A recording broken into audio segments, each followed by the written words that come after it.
I'm Jonathan Rogers, one of the game directors on Path of Exile 2. In Path of Exile 2, you can pick from one of 12 character classes. Each character has a combination of primary attributes that they focus on. Today, we'd like to show off a character who specializes in strength and intelligence, the Druid. In human form, the Druid is a spellcaster who channels the fury of nature on the battlefield, a walking natural disaster. But get up close and you'll find out why the Druid also focuses on strength. You can transform yourself into one of several wild beasts. Today, we want to show off the bear form. Transformation in PoE 2 happens automatically when you use a bear attack. Use Bear Maul and your character will transform into a bear, into a meaty swing. Use a spell and your character transforms back into a human and casts it. Hitting enemies with the Bear's Maul attack will build up rage, which increases your attack damage, so your bear gets stronger with every attack. You can see the glowing runes that indicate rage on your back. Have a lot of weak enemies to take out? This is where you probably want to break out your Rampage. Let out a roar and stampede over all enemies in your path, slamming the ground with your paws. The initial roar generates rage, and then the rage is consumed as you charge along. You can use Rampage by itself to travel a short distance, or do some mauling first to build up some rage and travel a significant distance.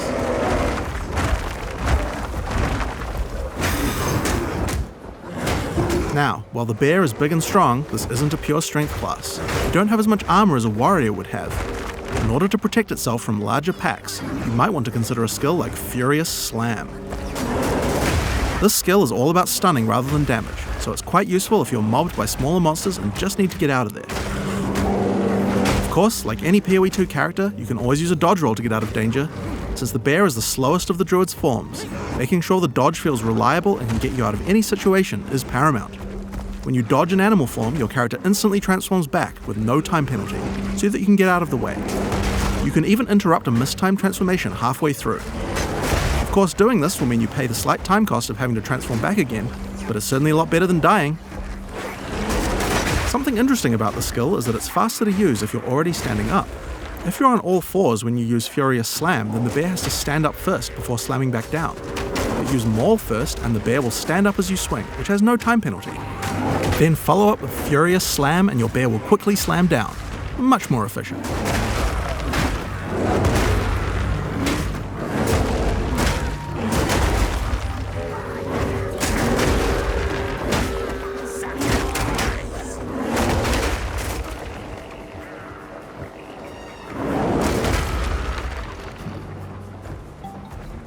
Next up, I want to talk about Ferocious Roar. Ferocious Roar is a bear meta skill gem. It allows you to take any Warcry skill that another class like the Warrior might use and allow you to use it as a bear. I'm going to take the Seismic Cry gem and socket it into Ferocious Roar. You can actually socket more than one Warcry and use them all together, but let's just stick to one for now. Seismic Cry pushes enemies back and has some stun chance, but the reason we want to use it is for a mechanic called Exerted Attacks. If there are any heavily stunned enemies in range of the Warcry, then your next slam skill will be powered to do double the number of slams. First, I use Furious Slam to stun these enemies.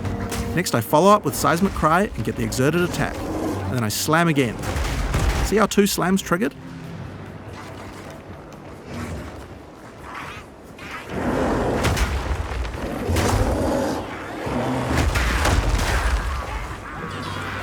So, that's all well and good, but how about we try that again using Rampage? First, get a bit of rage, slam to stun the enemies, Seismic Cry to get the exert, and then Rampage around to do insane amounts of damage. So we've covered some of the bear side of the Druid, but how is he as a spellcaster?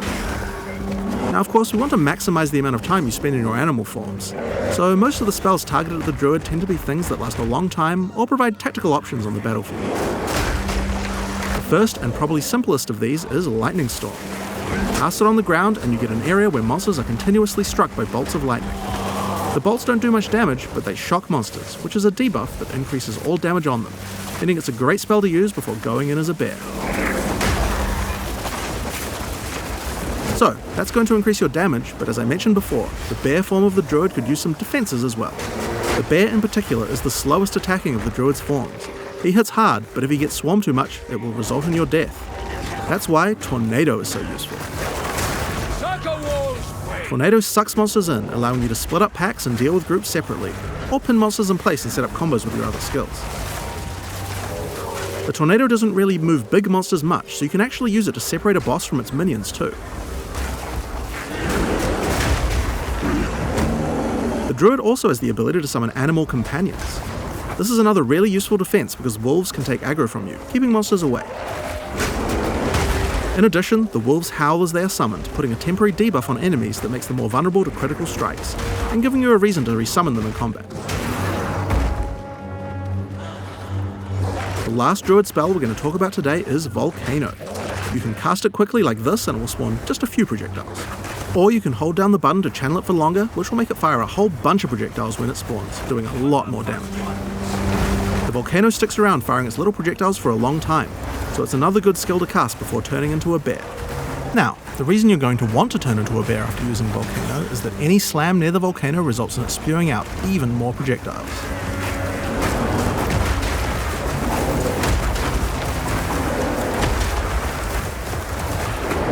And if you thought that was a lot, then Rampage is even better, because it does 2 slams every time it hits the ground, and you can run around the volcano.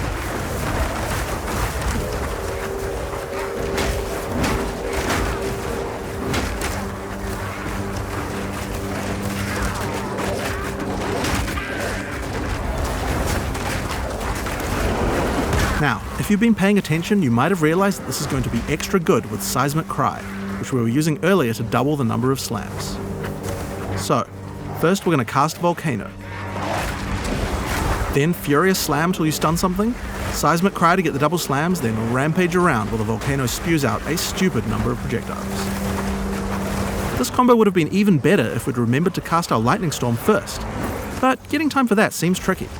It would also have been nice if the monsters were affected by the crit debuff that my wolves do when I first summon them. This is where some meta gems to automate some elements can come in handy. Here's a gem called Cast While Channeling. If we add Lightning Storm to this skill, we can cast it automatically while we channel a Volcano as we set up our combo. Cast While Channeling is an ongoing effect, so enabling the skill will cost us Spirit, which is a new resource in PoE 2 used specifically for these kinds of skills. If you look at the top left of the screen as we channel, we can see the energy building up to cast the Lightning Storm. So long as we channel Volcano for long enough, the Lightning Storm will also be cast on the same targeted location.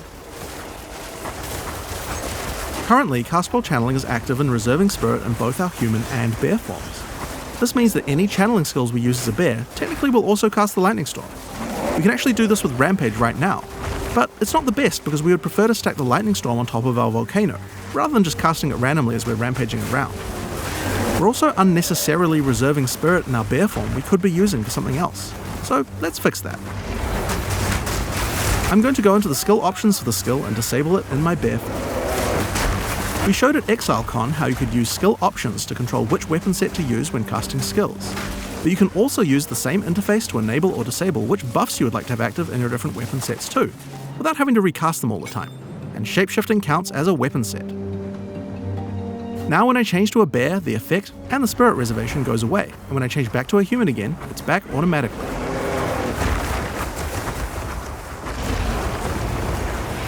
So, now that we have some extra spirit available as a bear, why don't we make our life a little bit easier by automating one of our other skills?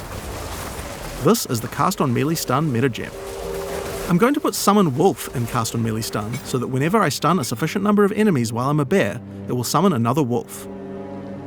This is great because usually when I'm stunning, it's because I'm about to do my Exerted Attack Slam combo. When wolves come out, they howl, adding the crit debuff to the monsters, right when I need it. It also helps keep my wolves alive and summoned at all times without me having to do it manually.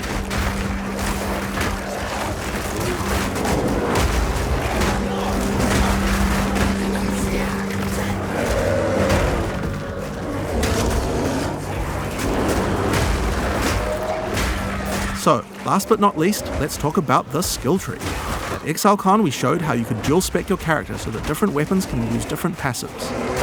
Well, as I said before, the bear form counts as another weapon set for specialization purposes, so he gets a tree too. If I open my passive tree, you can see how I'm near a melee damage cluster and a spell damage cluster. By holding shift, I can allocate these passives in my human form, and these ones as a bear. Now, when I change between human and bear form, my passives reallocate automatically. So, here we are at the Blind Beast. The goblins have enslaved a huge behemoth and gouged out its eyes. Now they're sending it in to fight you while they watch. What have they done to this creature?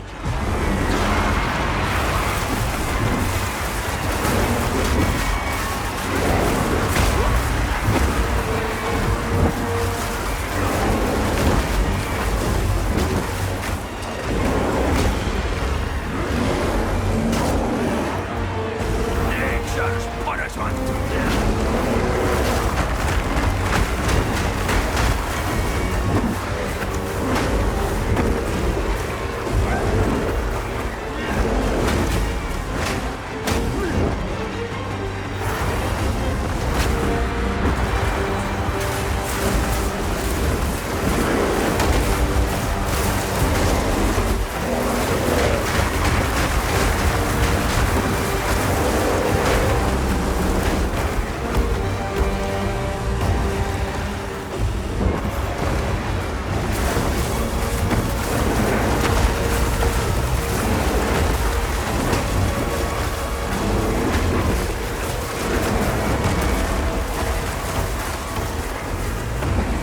Heart of the earth.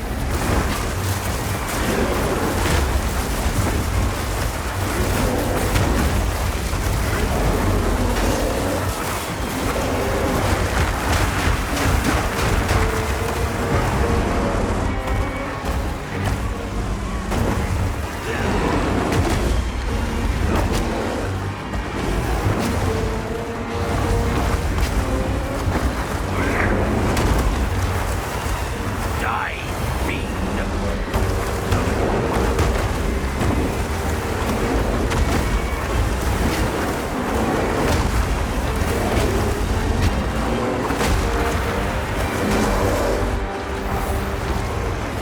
No mana.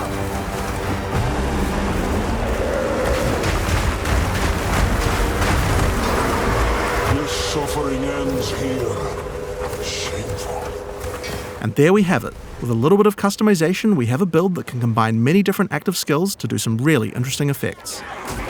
At the same time, your skill tree reconfigures automatically at the right time, and your buffs reconfigure automatically as well. You can even cast certain skills automatically.